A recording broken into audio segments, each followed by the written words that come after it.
பிரியமான தேவனுடைய பிள்ளைகளை, நாம் ஒவ்வொருவரும் ஆடுகளைப் போல வழிதப்பி தெரிந்து நம்முடைய வழிகளிலே நம்முடைய சுயத்தின்படியும் நம்முடைய சிந்தனையின்படியும் மனம் போன போக்கிலே சென்று கொண்டிருந்த வேளையிலே தேவன் நம்மை முன்குறித்திருக்கிறார். அவர் உலக தோற்றத்திலிருந்தே நம்மை தெரிந்து கொள்ளபடியாலே அவர் நம்மை தெரிந்து கொள்ளபடியாலே நம்மை அவர் அழைத்தார். நம்மை தெரிந்து கொண்டு அவருடைய பிள்ளைகளாக மாற்றினார். எனவே நம்மேலிருந்த பாவங்களையும் அக்கிரமங்களையும் எல்லா விதமான துர்க்குணங்களையும் அவர் மீது அவர் விலப்படினார். என்றால் நாம் அவருடைய பிள்ளைகள், அவருடைய புத்திரர்களுமாய் காணப்படுகிறோம். வேற்று ஆடுகளாய் காணப்படுகிறோம். மந்தையில் இருக்கிற ஆடுகள் ஒன்றாக வழிதற்றி போகக்கூடாது என்ற எண்ணத்தில் அவர் நம்மை தெரிந்து கொண்டு ஆக்கினைகளை அவர் மேல் விலப்படுகிறார். நம்முடைய எல்லாவற்றையும் அவருடைய தழும்புகளால் குணமாக்கி நம்முடைய வீரர்கள் நிமித்தம் அவர் காயப்பட்டு நம்முடைய அக்கிரமங்கள் நிமித்தம் அவர் நொறுக்கப்பட்டார். நமக்கு சமாதானத்தை உண்டு கொள்ளும் ஆக்கினை அவர் மேல் வந்தது. நாம் இந்த உலகத்திலே வாழ்கின்ற நாட்களிலே எல்லா வளங்களை பற்றி செல்வ செழிப்பாக வாழ்ந்தாலும் சமாதானம் அற்றவர்களாக இருந்தால் நம்முடைய வாழ்க்கையானது ஒரு இருளிலே காணப்படுகிற, ஒரு பள்ளத்தாக்கிலே காணப்படுகிற ஒரு ஜீவனமாய் காணப்படுகிறது. நாம் அந்த வெளிச்சத்தை காண்பதற்காகவும் இருளுக்கு ஆக்கினைகள் நம்மை விட்டு விலகி போவதற்காகவும் அவர் நமக்கு சமாதானத்தை கொடுத்துக் கொண்டிருக்கிறார். 2000 வருடங்களுக்கு முன்பதாக அவர் இந்த உலகத்தை விட்டு மனுக்குலம் எடுத்து அவர் எடுத்துக்கொள்ளப்படும் போது அவர் சொன்னார், என்னுடைய சமாதானத்தை நான் உங்களுக்காக வைத்து செல்கிறேன் என்று. பிரியமான தேவனுடைய பிள்ளைகளே, தேவன் அருளிய ஈவில் சமாதானம் மிகவும் முக்கியமானதாய் காணப்படுகிறது. ஏனென்றால் சமாதானம் இல்லாமல் நாம் இந்த உலகத்திலே ஜீவிக்க முடியாது. அவர் நம்முடைய மீறல்கள் நிமித்தம் அவர் காயப்பட்டு நமக்கு நம்மேல் ஆக்கினை வரக்கூடாது என்பதற்காக, நம்மேல் படைகள் வரக்கூடாது என்பதற்காக, குற்றங்கள் நம்மேல் சுமத்தக்கூடாது என்பதற்காக அவர் அடிக்கப்பட்டு நமக்கு சமாதானத்தை கொடுத்துக் கொண்டிருக்கிறார். அந்த தேவன் நிச்சயமான தேவனாய் காணப்படுகிறார். அவருடைய தழும்புகளாலே நாம் குணமானோம். சங்கீதம் 103 வசனங்களை படிக்கும்போது, அவரும் அக்கிரமங்களை எல்லாம் மன்னித்து உன் நோய்களை எல்லாம் குணமாக்கி உன் காலை அழிவுக்கு இறக்கி வைத்து உன்னை கிருபையினாலும் இரக்கங்களினாலும் முடி செலுத்தி நன்மையினால் உன் வாயை சுற்றியாக்குகிறார். கழுகுக்கு சமானமாய் உன் வயது திரும்ப வாழ வயது போலாகிறது. உன் அக்கிரமங்களை எல்லாம் மன்னித்து நோய்களை நம்மை விட்டு எடுத்து போகிறார். மனிதனுக்கு நோய்கள் இருக்கிறது. நம்முடைய அக்கிரமங்கள் பெருக பெருக, பாவங்கள் பெருக பெருக, இந்த உலகத்தில் தேவனுடைய ஒவ்வொரு விதமான நியாய தீர்ப்புக்காக மனிதன் சென்று கொண்டிருக்கும் பொழுது, தேவன் நியாயாதிபதியாக இருந்து அவர் நியாயம் தீர்க்கும் நாள் வரைக்கும் நம்மோடு அவர் இந்த உலகத்தில் வாழும்பொழுது நாம் கஷ்டப்படாமலும் சமாதானத்திலும் சந்தோஷத்திலும் வாழ்வதற்காக நம்முடைய அக்கிரமங்களை எல்லாம் அவர் மேல் சுமந்து அவர் அவைகளை மன்னிக்கும் போது நமக்கு விடுதலை கிடைக்கிறது. இதில் சொல்கிறது, அவர் நம்முடைய பாவங்களை மன்னித்து மறக்கிறவராய் காணப்படுகிறார். உலகத்தில் உள்ள ஜனங்கள் நாம் செய்கின்ற தவறுகளை மன்னித்தேன் என்று சொல்வார்கள். ஆனாலும் சந்தர்ப்பங்கள் வரும்போது அவைகளை சொல்லி, நீ எனக்கு விரோதமாய் இப்படிப்பட்ட காரியங்களை செய்தாய், என்னை பற்றி ஈழமாய் நீ அவதூறு சொன்னாய் என்று காலம் முழுவதும் அதை தூக்கிக் கொண்டிருப்பார்கள். ஆனால் தேவனோ அப்படி அல்ல. அவர் ஒரு பாவத்தை, ஒரு குற்றத்தை, ஒரு செயலை நாம் மன்னித்தார் என்றால் அவர்களை மறக்கிற தேவனுமாய் காணப்படுகிறார். ஏனென்றால் அவைகளை குறித்து அவர் மீண்டும் மீண்டும் நினைப்பூட்டுவதில்லை. அதற்காகவே நாம் செய்கின்ற பாவங்களை அவருடைய சமூகத்திலே நாம் அறிக்கையிடும் பொழுது அவர் நம்மை மன்னித்து நமக்கு விடுதலை கொடுக்கிறவராயிருக்கிறார். அந்த விடுதலை கொடுக்கிற தேவனை நாம் முருக பிடித்து அவரை ஆராதித்து ஒரு சமூகத்தை கருத்து வைக்கும் போது நன்மையினால் நம்முடைய வாயை திருப்தியாக மாற்றாது நம்முடைய வயதை கழுவுக்கு சமானமாய் வாழ வயதுள்ளவர்களை போல நம்மை திரும்ப வரப்படுகிற தேவனாய் காணப்படுகிறார். நம் நோய்களை மாற்றுகிறவர் அல்ல, நம்முடைய சரீரத்திற்கான பலகீனங்களை மாற்றுகிறவர் அல்ல, நம்முடைய வயதையும் வாழ வயதை போல அவர் மாற்ற வல்லவராய் இருக்கிறார். நீடித்த நாட்களாய் அவருடைய சமூகத்தில் கரித்திருந்து, நீடித்த நாட்களாய் அவர் தருகிற நன்மைகளையும், நீடித்த நாட்களாய் அவர் செய்கின்ற ஒவ்வொரு அதிசயங்களையும் கண்டு நம்முடைய வாழ்க்கையில் முன்னேறி போக வேண்டும் என்றால் தேவனுடைய சமூகத்திலே நாம் அவருடைய கிருபைக்காக காத்திருக்க வேண்டும். அவர் நம்மை மன்னித்தது போல நாமும் ஒருவருக்கொருவர் பாவங்களை மன்னித்துள்ள வேண்டும். இதுவாக நமக்கு ஒருவருக்கொருவர் நம்முடைய குற்றங்களை மன்னிக்கும்போது பரலோகத்தின் தேவன் நம்மை பிரியப்படுகிற தேவனாய் இருக்கிறார். அவர் நம்மை ஆதரிக்கிற தேவனாய் இருக்கிறார். அவர் நம்முடைய அக்கிரமங்களை மன்னித்து நோய்களை குணமாக்குறது போல நாம் ஒவ்வொரு பாவங்களை மன்னிக்கும் போது தேவன் நம்மில் பிரியமுடையவராக இருக்கிறார். யாத்திராகமம் 23ஆம் அதிகாரம் 25வது வசனத்தை படிக்கும் பொழுது, அவருடைய தேவர்களை பணிந்து கொள்ளாமலும் சேவியாமலும் அவர்கள் செய்வதை செய்யாமலும் அவர்களை நிர்மூலமாக்கி அவருடைய செயல்களை உழைத்து விடுவாயாக.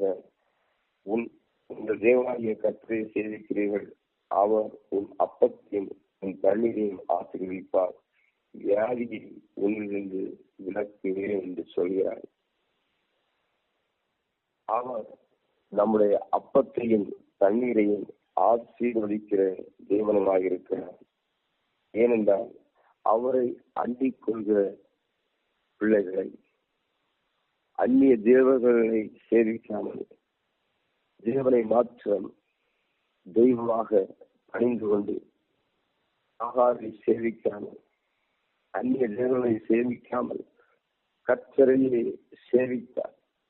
அவர் நம்முடைய ஆகாரத்தை நாம் பட்டினி இல்லாமல் சுபிட்சமாய் நாம் ஜீவிப்பதற்கு, சாப்பிடுவதற்கு, திருப்தியாவதற்கு அவர் நமக்கு வழிவகை செய்த தேவனாய் காணப்படுகிறார். ஏனென்றால் அவர் நம்மேல் இருந்த வியாதியை நம்மை விட்டு விலக்கி நம்மை ஆசீர்வதித்த தேவனாய் காணப்படுகிறார் என்று வேதம் சொல்கிறது. நாம் அந்நிய தேவர்களை நோக்கி செல்லக்கூடாது. இன்றைக்கு அநேக ஜனங்களை பார்க்கும்போது நாம் கர்த்தராகிய இயேசு கிறிஸ்துவை சொந்த ரட்சகராக ஏற்றுக்கொண்டாலும் ஒரு சில சமயங்களிலே அவர்கள் தடுமாற்றத்தை நாம் பார்க்க முடிகிறது. எல்லா இடங்களிலே அந்நிய தேவர்களுக்கு நமஸ்கரிப்பதும், அந்நிய தேவனுடைய ஆராதனைகளிலே பங்கு பெறுவதும், அந்நிய தேவர்களுக்கு வாக்கியம் போடுவதும் அநேக தினங்கள் இங்கு சென்று கொண்டிருப்பதை நாம் பார்க்க முடிகிறது. ஆனால் வேதம் சொல்வது, நாம் அந்நிய தேவர்களை நமஸ்கரிக்கவோ சேவிக்கவோ கூடாது. அந்நிய தேவனுடைய நாமங்களை நம்முடைய நாவலில் உச்சரிக்கவும் கூடாது. இந்த காலங்களில் நாம் பார்க்கும் பொழுது தேவனை மாத்திரம் சேவிக்கிற ஜனங்களை பார்க்கும் பொழுது சொற்ப ஜனங்களாய் காணப்படுகிறார்கள். பரலோகத்தில் இருக்கிற தேவன் அவர்களை கண்ணோக்கி பார்த்துக் கொண்டிருக்கிறார். ஏனென்றால் நம்மை ஆசீர்வதிக்கிற தேவன் நம்மை ஆசீர்வதிக்க வேண்டும் என்றால் நாம் அவருடைய சமூகத்திலே தெரிவித்திருக்கிறவர்களாகவும் அவரை மாத்திரம் ஆராதிக்கிற பிள்ளைகளாகவும் நாம் காணப்பட வேண்டும். இவ்விதமாக அவரை மாத்திரம் நாம் சேவிக்கும் பொழுது அவர் நம்மிலிருந்து கிரியை செய்து இருளில் இருக்கிற ஜனங்களை வெளிச்சத்துக்கு கொண்டு வர நம்மை ஒரு கருவியாக அவர் மாற்றுவார். ஏனென்றால் அவர் பிறப்பின் ரகசியமே இருளில் இருக்கிற ஜனங்கள் வெளிச்சத்தை கண்டடைய வேண்டும். இன்றைக்கு அவர் நம் வாயிலாக இந்த உலகத்தில் வாழ்ந்து கொண்டிருக்க நீதிமன்றங்கள் வாயிலாக தேவனுடைய பிள்ளைகள் வாயிலாக அநேக இருளில் இருக்கிற ஜனங்களை வெளிச்சத்துக்கு கொண்டு வர தேவனுடைய அன்பை பெற்றுக்கொள்ள, தேவனுடைய சமாதானத்தை பெற்றுக்கொள்ள, தேவனுடைய வெளிச்சத்தை பெற்றுக்கொள்ள இன்று அவர் ஆர்வமுள்ளவராக இருக்கிறார். நம்மை அதற்காக அவர் பயன்படுத்திக் கொண்டிருக்கிறார். நாம் அவருடைய சமூகத்திலே கரித்திருந்து, நாம் தேவனுடைய சந்ததியிலே கரித்திருந்து அவர் செய்கிற ஒவ்வொரு காரியங்களையும் ஒவ்வொரு செயல்களையும் தேவநாம மகிமைக்கென்று செய்து இந்த உலகத்தை நாம் ஆதாயப்படுத்திக் கொள்ள வேண்டும். இந்த உலகத்தில் இருக்கிற ஜனங்கள் தேவனை தரிசிக்க வந்தால் இந்த உலகத்தில் இருக்கிற ஜனங்கள் கர்த்தராகிய இயேசு கிறிஸ்துவை சொந்த ரட்சகர் என்பதை ஏற்றுக்கொள்ளத்தக்கதாய் நாம் இந்த நாட்களிலே நம்முடைய விண்ணப்பங்களின் வேதங்களையும் ஜனங்களுக்கு எதிராக நாம் திருப்பிக் கொள்ள வேண்டும். யாக்கோபு 5ஆம் அதிகாரம் 16ஆம் வசனத்தை படிக்கும் பொழுது நீங்கள் சொஸ்தமடைந்தடைக்கு உங்கள் குற்றங்களை ஒருவருக்கு அறிக்கையிட்டு ஒருவர் ஜெபம் பண்ணுங்கள். நீதிமான் செய்யும் உருக்கமான வேண்டுதல் மிகவும் பலனுள்ளதாக காணப்படுகிறது. வேதத்திலே பார்க்கும்போது நாம் குணமடைய வேண்டும் என்றால் எல்லா விதமான பாவங்களிலும் இருந்து எல்லா விதமான உடல் சரீர ரீதியான நோய்களில் இருந்து நாம் விடுதலை பெற வேண்டும் என்றால் நாம் ஒருவருக்கொருவர் நாம் ஜெபம் கொள்ள வேண்டும். ஏனென்றால் நாம் அவைகளை நம்முடைய பாவங்களை அறிக்கையிட்டு சபை கூடுகின்ற பொழுது சகோதரர் ஒருமித்து விசுவாச குடும்பங்கள் ஒருமித்து நாம் ஒருவருக்கொருவர் நாம் ஜெபிக்கும் போது தேவன் அவர்களை கேட்டு நம்மை விடுவிக்க வல்லவராக இருக்கிறார். நாம் ஒருவருக்கொருவர் ஜெபிக்க வேண்டும் என்றால் நமக்குள்ளே ஒரு அந்யோன்யம் இருக்க வேண்டும். நமக்குள்ளே ஒரு ஐக்கியதை இருக்க வேண்டும். நாம் ஒரு சகோதரிகளாக நாம் வரும்போது ஒரு மனதில் ஆவி நமக்குள்ளே வரும். வேதம் சொல்கிறது ஒரு மனதில் ஆவி என்கிறது அங்கே விடுதலை உண்டு. ஒரு மனதோடு நாம் எழுதி போகிற எல்லாவற்றையும் அவர் செய்ய வல்லவராக இருக்கிறார். மலையை பார்த்து பெயர்ந்து போ என்று சொன்னால் அவர்கள் பெயர்ந்து போகத்தக்க சக்தி அந்த ஒரு மனதில் இருக்கிறது. நாம் நமக்குள்ளே ஒருமனப்பட்டு ஜெபிக்கும் போது எப்பேற்பட்ட வியாதிகளாக இருந்தாலும் எப்பேற்பட்ட விதமான போராட்டங்களாக இருந்தாலும் அவைகளிலிருந்து அவர் விடுதலை பெற வல்லவராய் காணப்படுகிறார். அவர் மேலும் படிக்கும்போது உங்களுக்கு வியாதிப்பட்டால் அவன் சபையில் மூப்பவர்களை வரவழைப்பானாக. அவர்கள் கற்பனை லாபத்தினால் அவனுக்கு எண்ணெய் பூசி அவனுக்காய் செபம் வல்லவர்கள். நாம் கர்த்தருடைய நாமத்தினாலே எண்ணெய் பூசி செபிக்கும் போது தேவன் விடுதலை கொடுக்க வல்லவராக இருக்கிறார். மருத்துவரால் ஆகாதது தேவனாய் ஆகும். மருத்துவரால் கூடாது தேவனாய் கூடும். 100க்கு அதிபதிய நேரத்தை நாம் பார்க்கும்போது ஒரு 100க்கு அதிபதி காணப்பட்டார். அவன் தன்னுடைய வேலைக்காரனுக்காக தேவனுடைய சமூகத்திலே அவன் வேண்டிக் கொண்டார். மத்தேயு 8ஆம் அதிகாரம் 15ஆம் வசனத்தில் படிக்கிறது. பின்பு இயேசு 100க்கு அதிபதியை நோக்கி நீ போகலாம், நீ விசுவாசித்தபடியே உனக்கு ஆக்கல்வது என்றார். அந்த நாளிலே அவன் வேலைக்காரன் சுத்தமானார். பிரியமான தேவனுடைய பிள்ளைகளே, 100க்கு அதிபதியுடைய வேலைக்காரனுக்காக அவன் தேவனுடைய சமூகத்திலே தேவனுடைய கேட்டுக் கொண்டார். அவர் சொன்னார், தேவன் கர்த்தராகிய இயேசு கிறிஸ்து காலத்தில் 100 கல்விகள் சொன்னார், நான் உன் வீட்டுக்கு வந்து உன்னுடைய வேலைக்காரனை சுத்தமாக்கிறேன் என்று. ஆனால் அவருடைய விசுவாசம் எப்படிப்பட்டதா இருந்தார் என்றால், அவர் ஒரு வார்த்தை மாத்திரம் சொன்னால் போதும், பலவிதமான வேலைகளிலே பிஸியாய் காணப்படுகிற நேரத்திலே அதற்கான நேரத்தை ஒதுக்கி வீட்டுக்கு வர வேண்டிய அவசியமில்லை. நீ ஒரு வார்த்தை சொன்னாலே என்னுடைய வேலைக்காரன் சொஸ்தமாவான் என்று தேவனுடைய சமூகத்தில் சொன்னால், பிரியமான தேவனுடைய பிள்ளைகளே, நாமும் அவ்விதமான விசுவாசம் உள்ளவர்களாய் ஒரு 100 கல்விகளை தேவனிடத்தில் அறிக்கை செய்தது போல நாமும் நம்முடைய இருதயத்திலே முகமுகமாய் தேவனை பார்த்து தேவனுடைய சமூகத்தில் பரிச்செய்து நம்முடைய தேவைகளுக்காகவும் சமூகத்தில் நாம் அறிக்கைக்கும் பொழுது அவைகளை நமக்கு அவர் நிறைவேற்ற வல்லவராய் இருக்கிறார். அவர்கள் நோயாலும் சரி, நம்ம சரீர பிரகாரமா இருக்கிற எல்லா விதமான போராட்டங்களாலும் சரி, சமாதான குறைச்சலோடு காணப்பட்டாலும் சரி, மேலும் பொருளாதாரத்தில் நாம் பின்தங்கியவர்களாய் காணப்பட்டு பொருளாதாரத்தில் ஒரு மேன்மை அடைய வேண்டும் என்று வாஞ்சியுள்ளவர்களாக இருந்தாலும் சரி, நிச்சயம் நமக்கு வேண்டும் என்று நாம் நினைத்துக் கொண்டு நிச்சயத்துக்கு எதிராக போராடி கொண்டு நாம் வழிவிலகி ஆடுகளைப் போல வழிவிலகி சென்று கொண்டிருக்கும் பொழுதும் அவர் நம்மை தேடி வந்தாரே, அவரை முழுத பிடித்துக் கொள்வோம். அவர் நம்மை நிச்சயத்துக்கு வழிநடத்தவராக இருக்கிறார். அவர் பரலோகத்தில் நம்மை கொண்டு பரலோகத்தை நிரப்பவராக இருக்கிறார். நாம் வாசம் பரலோகத்திலே சென்று இருந்தால் போதாது, தேவனுடைய சித்தம் நம்மோடு கூட ஒரு சனங்களை அவகாசிகளாய் மாற்ற வேண்டும் என்பதே தேவனுடைய சித்தமாக இருக்கிறது. தேவனுடைய பிள்ளைகளே, நாம் நம்முடைய வீடுகளை அவர் மன்னித்தது போல ஒருவருக்கொருவர் நம்முடைய குற்றங்களையும் குறைகளையும் சகோதரர்களுக்குள்ளே நாம் மன்னிக்க வேண்டும் என்று தேவன் நமக்கு சொல்கிறார். எனவே தேவனுடைய சமூகத்திலே இன்றைக்கு நாம் ஒரு தீர்மானத்தோடு தேவன் நமக்கு அவரை ஒவ்வொரு ஈவுகளில் இருந்து தேவன் நம்மை நடத்துகிறது போல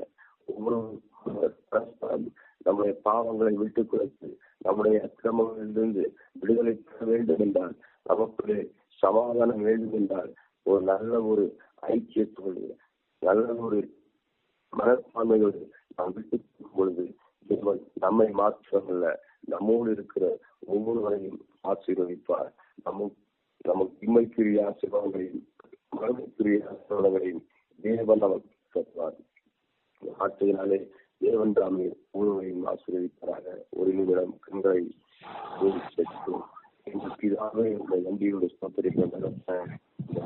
கூட உங்களுடைய பரிசுத்த கிருபையானது எங்களை நம்பியோடு ஸ்தோத்திரிக்கின்ற கர்த்தாவே, நீ எங்கள் பாவங்களை மன்னித்து மறக்கிறது போல கர்த்தாவே, நாங்கள் எங்களோடு இருக்கிற ஒவ்வொருவருடைய செயல்களை கர்த்தாவே நாங்கள் நினைப்பூட்டாதவரிடம் கர்த்தாவே பரஸ்பரம் நாங்கள் அவர்களை மன்னித்து அவர்களை மறந்து விடவும் உங்களுடைய தரும்புகளால் நாங்கள் குணமானது போல கர்த்தாவே கர்த்தாவே எங்கள் மேல் ஆக்கினை வராத வண்ணம் நீர் அவர்களை சுமந்தது போல கர்த்தாவின் நாளிலே தகப்பன் ஒரு பரிசுத்த வாழ்க்கையாக நீர் எங்களுக்கு அனுகிரகம் பாராட்டும்படிக்கு செல்கிற தகப்பன உம்மாலே ஒரு சேனைக்குள் பாயத்தக்கதாய் ஒரு மகளை தாண்டத்தக்கதாய் ஒவ்வொருவருக்கும் நீ பலத்தை கருவியாக உடைய சமூகம் மாத்திரம் உங்களுக்கு முன்பாக செல்லப்பட வழிகளை நடைப்படுத்தி கர்த்தாவே கர்த்தாவே வேலையான பாகங்களை